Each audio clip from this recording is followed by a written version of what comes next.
In my 4x4 G63 ain't no more free Lil Steve. I gave him chance again. I even told him please. I find it crazy the police will shoot you. Ain't know that you dead, but she tell you to freeze. If I seen what I seen, I guess that mean hold him.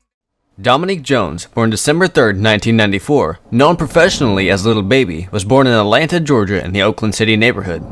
He grew up in Atlanta's West End, a historic neighborhood where burned houses blend with encroaching gentrification and emerald green trees.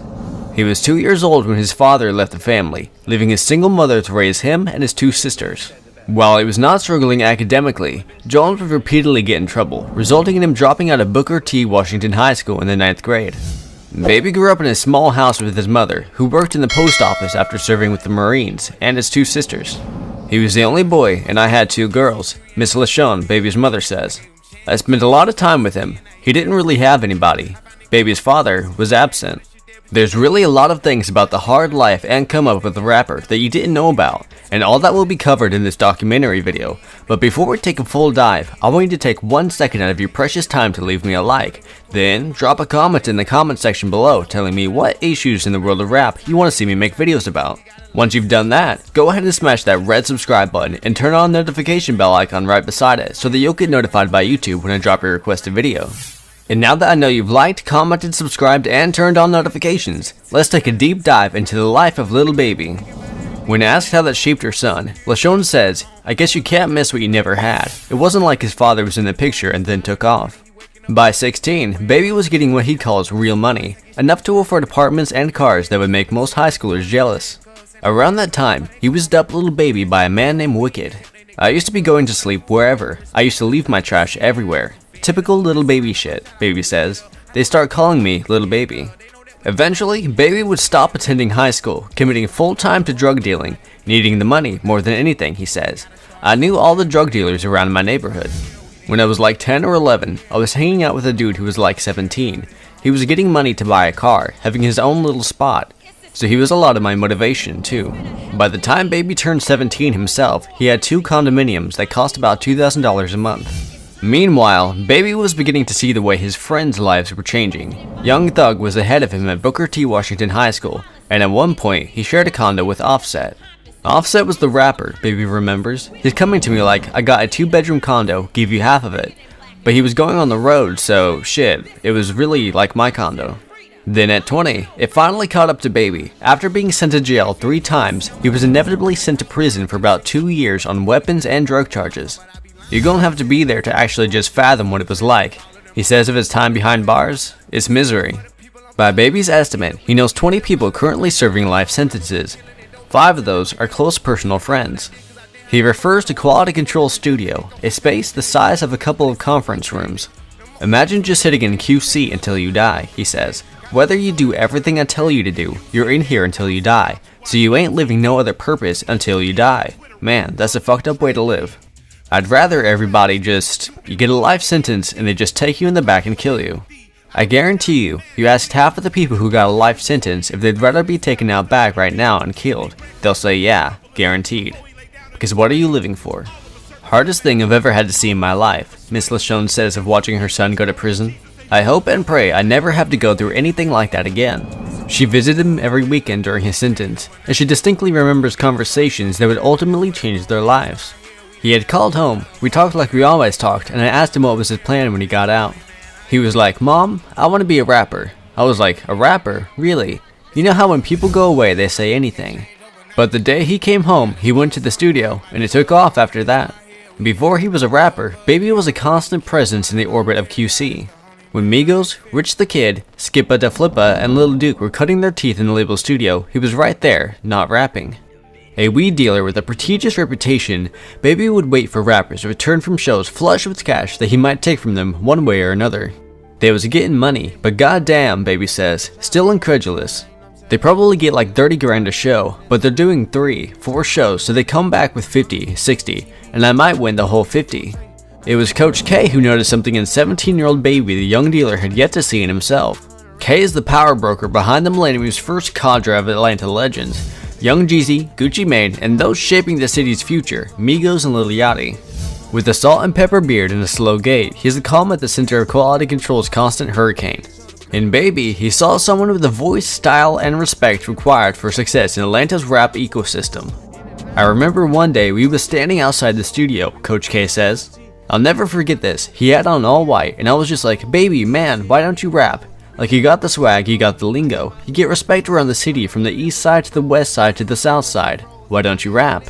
He used to be like, "Coach, I'm a street N-word." He used to laugh at me. Rap is a genre built on embellishment and inspires correctional officers with delusions of grandeur to become Fox kingpins and multicolored internet trolls to envision themselves as the most notorious gang member in America. But Baby's life was already interesting. He didn't need hyperbole. I was just like, "Shit, half these rappers telling your story," Coach K continues. "Dog, your shit's so real, I bet if you decide to do it, you're going to be big." By any standards, Lil Baby's rise was unnervingly fast. After Coach K's cajoling, Baby recruited Young Thug, already an Atlanta superstar, and his future collaborator Guna to help teach him how to rap.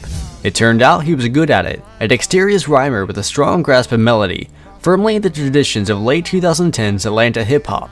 He favored booming trap drums, smearing auto-tune, and working at a frighteningly productive pace. Within 3 years, he was a star. His second album, My Turn, was released in February and is the most streamed in the US last year. Then, the country began to fall apart. In the wake of George Floyd's killing, Lil Baby, like millions of other Americans, took to the streets to protest. "That type of shit I would want to do if I wasn't a rapper," he said. "It's like something that's going on in history and time."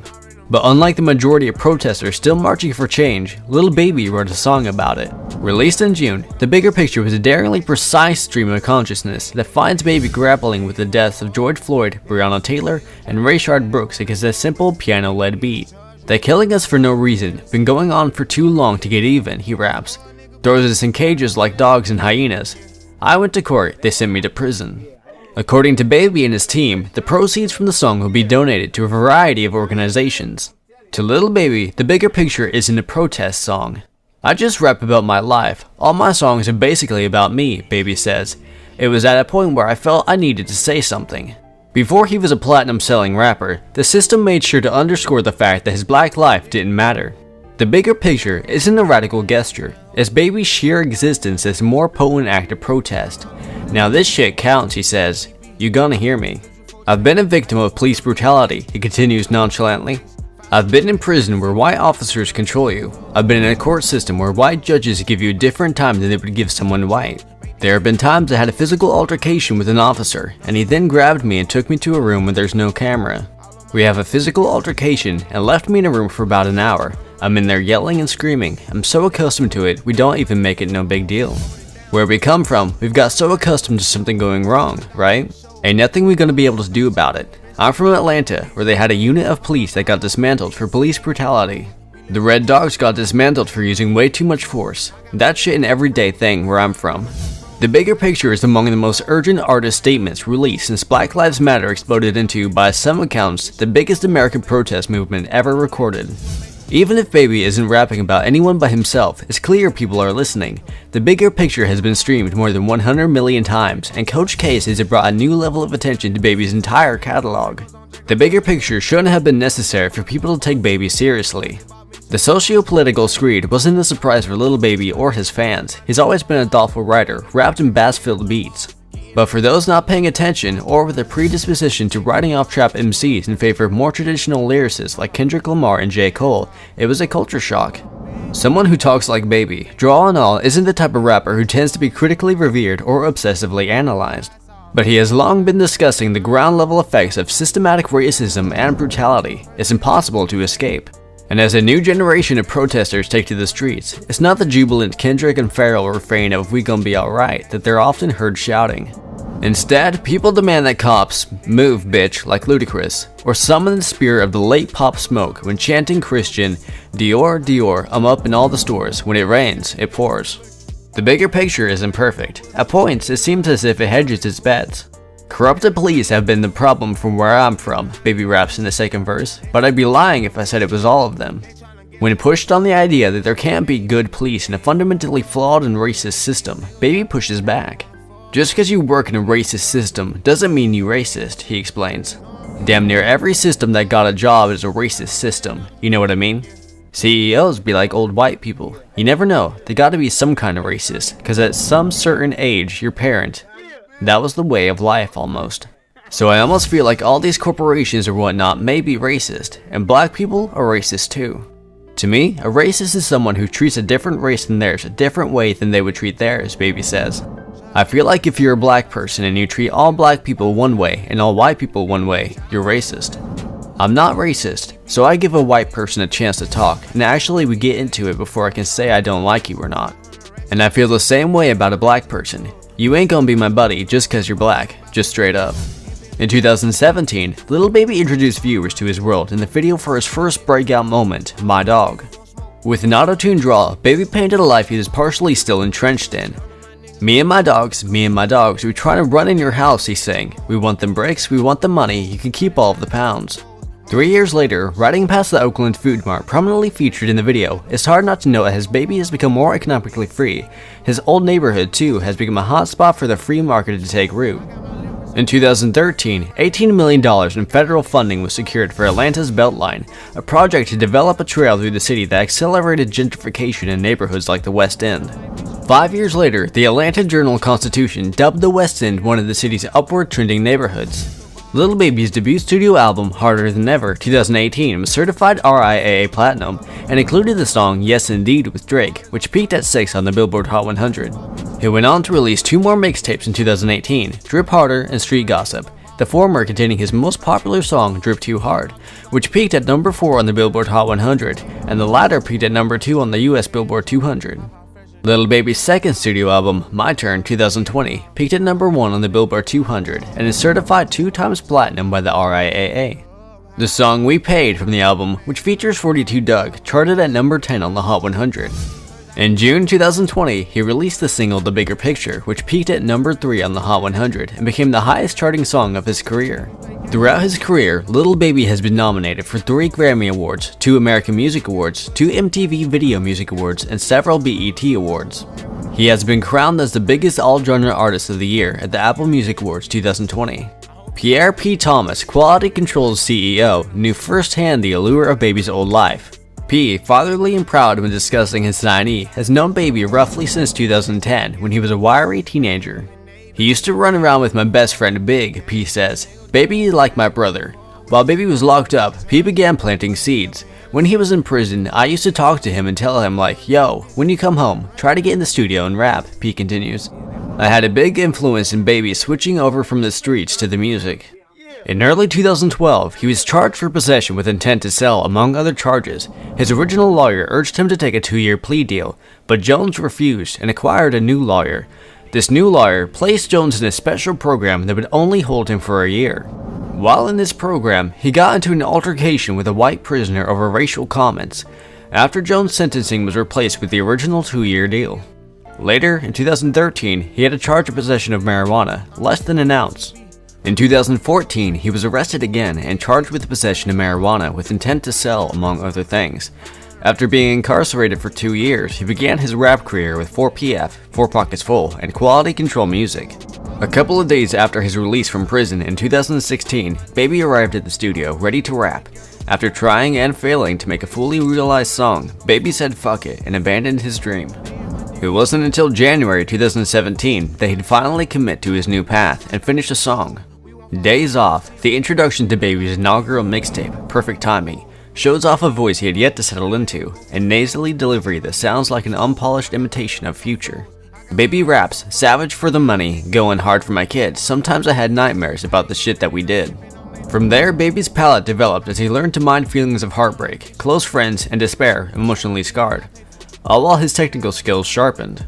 On songs like Spaz and Pure Cocaine, Baby grew more and more deft. The speed of his performance and the growing fluidity of his delivery were antithetical to the hypnotic repetitiveness of peers like Guna and 21 Savage. He'd continue to contend with his past on record, but he is adamant that his songs are not about him wrestling with any internal guilt he has yet to shake. You keep saying guilt, Baby says. I ain't never been guilty. Even if I did it, I ain't guilty. I don't got no guilty conscience. I'm a firm believer in what's done is done, and I don't believe in conflict, I believe in manifestation. As Baby began to finish songs, P saw an opportunity to saturate the market. In 2017 alone, Baby released 4 projects. The following year, he dropped 3 more. P's formula was simple: grab whatever songs Baby had lying around, sequence them, commission artwork, release to streaming services, repeat. The most challenging part wasn't even making the music, but persuading Baby to hit the same circuit that forged the now legendary work ethics of his predecessors, Migos.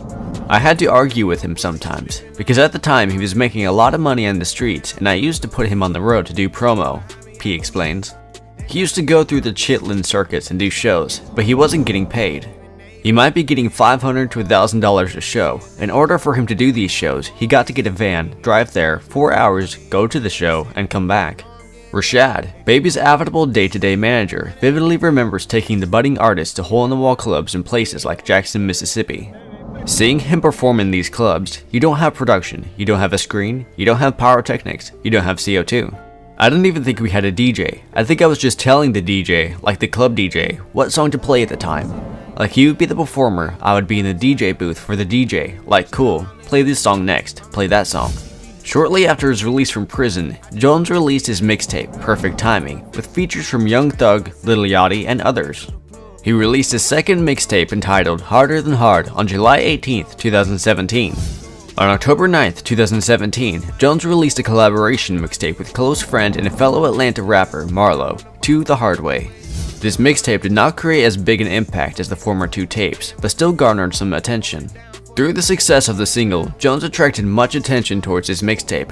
When the mixtape was finally released, it featured the single All of a Sudden, which featured rapper and friend Moneybagg Yo.